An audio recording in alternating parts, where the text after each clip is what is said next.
This is how I do my airplane. Make the angles perfectly and then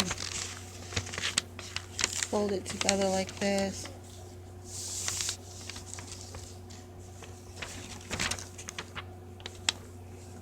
And then fold this down parallel this side, parallel.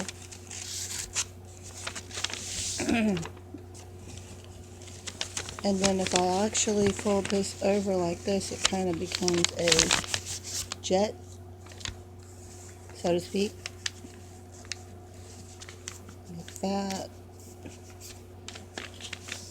And it all has a perfect angle, and now it should, as you can see, fly.